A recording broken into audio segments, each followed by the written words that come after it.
Hi friends, అందరికీ good evening. ఏదైతే employment news paper అనేది దగ్గర దగ్గర 1 మంత్ నుంచి 1 మంత్ కాదు 2 మంత్స్ నుంచి పెడతానే ఉన్నాను నేను ఎవ్రీ వీక్ అనేది. సో ఈ ఏదైతే బార్డర్ సెక్యూరిటీ ఫోర్స్కి సంబంధించిన నోటీస్ అనేది 3 డేస్ ముందు నేను ఏదైతే పెట్టానో సిఏపిఎఫ్కి సంబంధించి ITBP, CRPF, BSF, ITB, CASF, ఎస్ఎస్బికి సంబంధించి. సో దానికి సంబంధించిన ఒరిజినల్ నోటీస్ అనేది దీంట్లో నుంచే నేను స్క్రీన్ షాట్ తీసి మీకు నేను అప్డేట్ అనేది ఇచ్చినాను.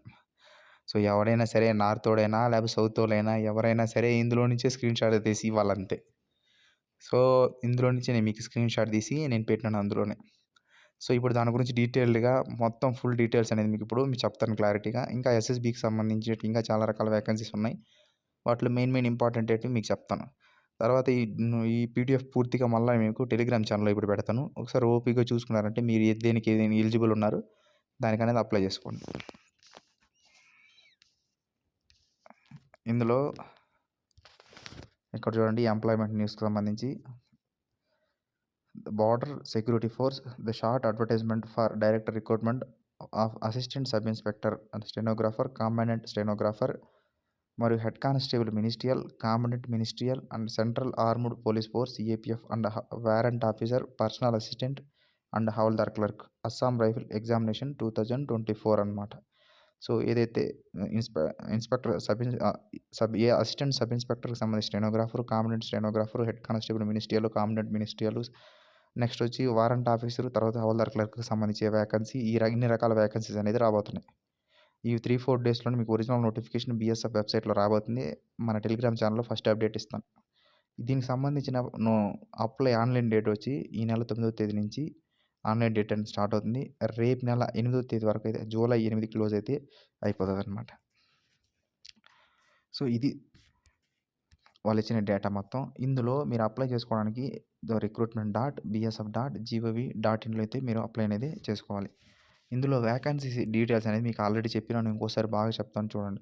ఇక్కడ చూడండి, force post and category wise vacancy అన్నారని చెప్పించాడు. ఇందులో assistant sub inspector, stenographer, combatant stenographer and warrant officer, personal అసిస్టెంట్కి సంబంధించిన ఉన్న వేకెన్సీస్ ఏ ఫోర్స్లో ఎన్ని ఉన్నాయి అనే దాని గురించి మీకు ఇప్పుడు చెప్తాను. ఇందులో ఇక్కడ చూడండి, సిఆర్పిఎఫ్కి సంబంధించి మేల్ ఫీమేల్కి సంబంధించి 21 పోస్టులు ఉన్నాయి. ఆల్రెడీ దీని గురించి చెప్పాను కాబట్టి అందుకే షార్ట్గా చెప్తాను. నెక్స్ట్ బిఎస్ఎఫ్కి సంబంధించి మేల్ ఫీమేల్కి సంబంధించి 17 పోస్టులు ఉన్నాయి. ఐటీబీపీకి సంబంధించి 56 పోస్టులు అనేది ఉన్నాయన్నమాట, మేలు ఫీమేల్కి సంబంధించి. నెక్స్ట్ వచ్చి సిఏఎస్ఎఫ్ మేలు ఫీమేల్కి సంబంధించి 146 పోస్టులు ఉన్నాయి. నేను మళ్ళీ చెప్తాను, ఇది రెండోసారి చెప్తాను. ఇలాంటి నోటిఫికేషన్ రావడం నాకు తెలిసి ఇదే ఫస్ట్ టైం, ఇలాంటి మెరిజన్ నోటిఫికేషన్ రావడం. ఈసారి ఇది పోతే మళ్ళీ రాదు, మళ్ళీ ఎప్పుడు వస్తుందో కరెంట్గా తెలియదు అనమాట, అదొకటి గుర్తుపెట్టుకోండి. నెక్స్ట్ ఎస్ఎస్బికి సంబంధించి మేల్ ఫీమేల్కి సంబంధించి 3 పోస్టులు అయితే ఇచ్చినాడనమాట. సో దానికి వచ్చి ఏదైతే ఈ స్టెనోగ్రాఫర్ ఏఎస్ఐ స్టెనోగ్రాఫరు ఇక్కడ చూడండి, ఏఎస్ఐకి సంబంధించిన స్టెనోగ్రాఫరు, కాంబినెంట్ స్టెనోగ్రాఫరు, వారెంట్ ఆఫీసర్కి సంబంధించి కావాల్సింది 10+2 టైపింగ్ విత్ స్టెనోగ్రాఫర్. లోయర్ కానీ హయ్యర్ కానీ, టైపింగ్లో లోయర్ కానీ హయ్యర్ కానీ ఉండాలా, స్టెనోగ్రాఫర్ లోయర్ కానీ హయ్యర్ కానీ ఉండాలా. సో మీరు దాన్ని నేర్చుకున్నా సరే, సర్టిఫికేట్ లేకపోయినా కూడా ప్రాబ్లం లేదు. మీరు నేర్చుకున్నా సరే అక్కడ ఎగ్జామ్ రాయాల్సి ఉంటుంది, స్కిల్ టెస్ట్ అనేది. ఆ స్కిల్ టెస్ట్లో మీరు క్వాలిఫై అయితే సరిపోతుంది. ఒకవేళ సర్టిఫికేట్ మీరు గవర్నమెంట్ ఇచ్చిన ఎస్బీటెట్, పాలిటెక్నిక్, బీటెక్ వాళ్ళది బోర్డు చూడండి, ఆ బోర్డు ద్వారా కానీ మీరు సర్టిఫికేట్ తీసుకొని ఉంటే మీరు ఇంకా చాలా అంటే చాలా బెనిఫిట్. సో ఎందుకు అంత క్లారిటీగా అంటే, నేను ఆల్రెడీ టైపింగ్కి సంబంధించి lower 1 minute for 30 words, higher 1 minute for 45 words, or high speed 1 minute ఫర్ 75 words అనేది నేను కొట్టాను. హై స్పీడ్ నాది కంప్లీట్ అయిపోయింది. Lower, higher, high speed. Next వచ్చి టైపింగ్లో నేను ఇంగ్లీష్ టైపింగ్లో నేను చేశాను అనమాట. ఆ సర్టిఫికేట్లు నా దగ్గర ఉన్నాయి. స్టెనోగ్రాఫర్కి సంబంధించి నేను లోయర్ చేసిన, సగంలో ఆపేసాను. ఆలోపు జాబ్ వచ్చే కొందికి వచ్చేసాను నేను. మళ్ళీ నేను చేయలేదు. హయ్యర్ చేసింటే అది చేయాలి. ఎప్పుడు కానీ గుర్తుపెట్టుకోండి, ఈ స్టెనోగ్రాఫర్ కానీ టైపింగ్ కానీ చేసింటే మాత్రం ఎక్కడో ఒక చోట మీకు తగులుకుంటుంది, ఎక్కడో చోట మీకు ఉపయోగపడుతుంది. ఇవి ఏఎస్ఐ సబ్ ఇన్స్పెక్టరు ఇప్పుడు ఈ స్టెనోగ్రాఫర్ మరియు కాంబినెంట్ స్టెనోగ్రాఫర్కి సంబంధించి ఇంటర్మీడియట్ పాస్ అయి ఉండాలా. పాస్ అయినతో పాటుగా టైపింగ్ వచ్చిండాలా. దీంతో పాటుగా స్టెనోగ్రాఫర్ అనేది మీరు క్వాలిఫై అయి ఉండాలా. మీకు స్టెనోగ్రాఫర్ అనేది మీకు రాయాలి. ఇది గుర్తుపెట్టు, ఈ క్వాలిఫికేషన్ అనేది ఖచ్చితంగా దీనికి ఉండాలి. సో, అది దానికి సంబంధించిన ఎలిజిబిలిటీ అనమాట. అది అమ్మాయిలు కావచ్చు, అబ్బాయిలు కావచ్చు ఎవరైనా సరే. అలా మీ దగ్గర సర్టిఫికేట్ లేకపోయినా సరే దాని గురించి మీరు నేర్చుకొని ఉండున్నా సరే మీకు ఎలిజిబుల్. టైపింగు కరెక్ట్‌గా 40 రోజులు టైపింగ్ పోయినారంటే మీరు ఈజీగా టైపింగ్ వచ్చేస్తుంది. నేనైతే లోయరు, హయ్యరు, హై స్పీడు అదొక టైపింగ్ అంటే ఒక పిచ్చి నాకు. అలా దాన్ని నేను డిగ్రీ మొత్తం 3 సంవత్సరాల్లో నేను సెకండ్ ఇయర్ నుంచి 2 సంవత్సరాలు కంప్లీట్ అయింది. పూర్తిగా నాకు 2 సంవత్సరాలు పూర్తిగా కంప్లీట్ చేసినాను. హై స్పీడ్ వరకు కంప్లీట్ చేసినాను. సో, మీరు ఒక 40, 50 రోజులు పోతే జస్ట్ మీరు క్వాలిఫైకే కాబట్టి లోయరే అడతాడు. టైపింగ్ అనేది లోయర్ ఉంటే చాలు. సో, లోయర్ అంటే 1 మినిట్స్ ఫర్ 30 వర్డ్స్. ఒక 1 మంత్ లేదా 2 మంత్ పోతే చాలు ఈజీగా కొట్టేస్తారు మీరు ఈజీగా. లోయర్ అనేది క్వాలిఫై అయిపోవచ్చు. సో, అంతవరకే చాలనమాట. సో, మీరు హై స్పీడ్ వర్క్ చేయాల్సిన అవసరం లేదు. మీకు ఓపిక అంటూ అదొక మజా వస్తుంది. కావాలంటే మీరు చేసి చూడండి. ఎవరైనా టైపింగ్ చేసిన వాళ్ళుంటే మెసేజ్ చేయండి. అదొక ప్యాషన్ అంతే. అది చేస్తే భలే ఉంటది మజా. సో, మీరు అలా చేయాలనుకుంటే చేయండి. డిగ్రీతో పాటుగా చేయండి. డిగ్రీలోనే ఎన్‌సీసీ చేసినా, డిగ్రీలోనే స్పోర్ట్స్‌లు చేసినా, డిగ్రీలోనే ఈ టైపింగ్ లోయర్, హై స్పీడ్‌లు చేసినా, అలా అన్నిటిని ఎక్స్‌ట్రా క్వాలిఫికేషన్స్ అన్నీ డిగ్రీలోనే కంప్లీట్ చేసుకున్నా. అలా మీరు చేసుకుంటూ వచ్చారనుకో దేనికో దానికి ఏంటంటే అటు మలుచుకోవచ్చనమాట. ఏ జాబ్‌కి కావాలంటే ఆ జాబ్‌కి. సో, అలా చేసుకోండి మీకు ఉపయోగపడతది. సో, దీనికి సంబంధించిన క్వాలిఫికేషన్ స్టెనోగ్రాఫరు, ఏఎస్ఐకి సంబంధించిన ఇక్కడ చూడండి. మీకు ఆల్రెడీ చెప్పినాను. ASI sub inspector stenographer, combatant stenographer మరియు వారంట్ ఆఫీసర్‌కి సంబంధించి ఖచ్చితంగా టైపింగ్ నాలెడ్జ్ ఉండాలా. ఇంటర్మీడియేట్ క్వాలిఫికేషన్ ఉండాలా. మెజారిటీకి ఇది. నెక్స్ట్ వచ్చి హెడ్ కానిస్టేబుల్‌కి సంబంధించి ministerial, combatant ministerial and havildar క్లర్క్‌కి సంబంధించి ఈ హవల్దార్ క్లర్క్ అనేది అస్సాం రైఫిల్‌లోనే ఈ హవల్దార్ క్లర్క్ వస్తది. ఇంకో పాయింట్ ఇక్కడ చెప్పాలి. ఏమనంటే అస్సాం హవల్దార్ క్లర్క్ అనేది మీకు ఆల్రెడీ ఒక 2 మంత్ బ్యాక్ నేను వీడియో అనేది చేసిన. ఏమంటే అస్సాం రైఫిల్ ట్రేడ్స్‌మెన్ మరియు హవల్దార్ క్లర్క్ అనేది ఎలక్షన్ తర్వాత నోటిఫికేషన్ వస్తది అని చెప్పినాను. వాళ్ళేం చేసినారంటే ఇప్పుడు హవల్దార్ క్లర్క్ అనేది వీళ్ళు మిక్స్ చేసి ఇచ్చేసినారు. ఇప్పుడు హవల్దార్ క్లర్క్ అనేది నెక్స్ట్ నోటిఫికేషన్‌లో రాదు.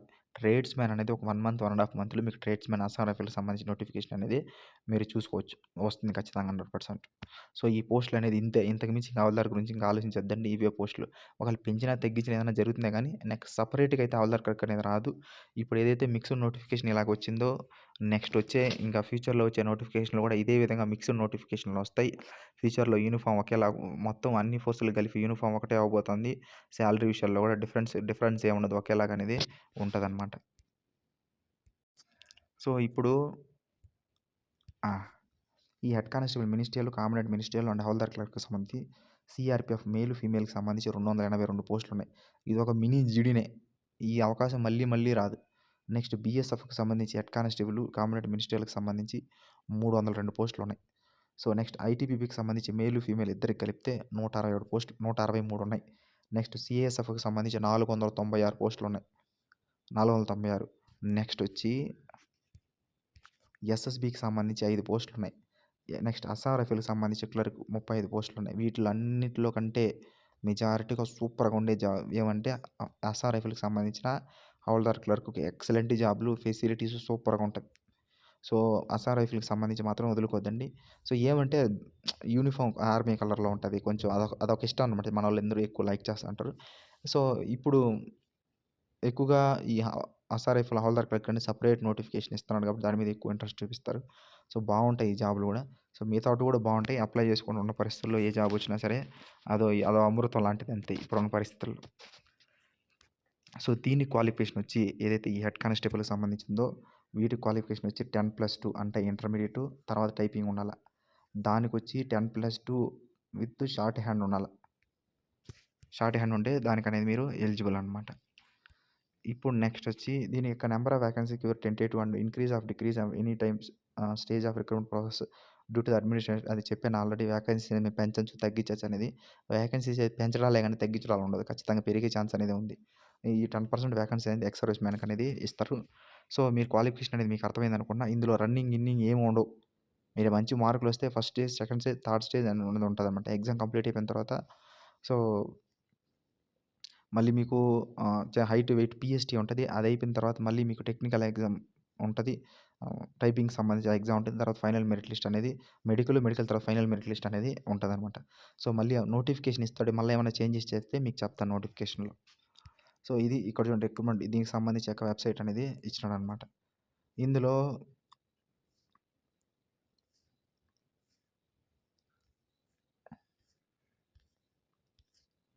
మెజారిటీగా ఇంకా మినిస్టర్ ఆఫ్ పవర్‌కి సంబంధించి ఇచ్చాడు. సో, ఇది ఒక పోస్ట్‌లో, 2 పోస్ట్‌లో ఇలా ఇచ్చినాడనమాట. నెక్స్ట్ ఎస్ఎస్‌బీకి సంబంధించి కూడా ఎస్ఎస్‌బీ కూడా ఇచ్చాడు. సో, ఇది మీకు పెడతాను. ఊరికే వీడియో లెంత్ అయిపోతుంది. ఎస్ఐపికి సంబంధించి మీకు ఈ ఫుల్ పీడిఎఫ్ పూర్తిగా మీకు ఇప్పుడు నేను టెలిగ్రామ్ ఛానెల్‌లో పెడతాను. ఒకసారి చూసుకోండి. ఎస్ఎస్‌బి కూడా ఉంది. ఒకే ఒక పోస్ట్ ఏమో ఇచ్చినట్టున్నాడు. సో, మా ఒక పోస్ట్ కోసం వీడియో లెంత్ చేయడం వేస్ట్. సో, ఇది video. Thank you so much. జై హింద్.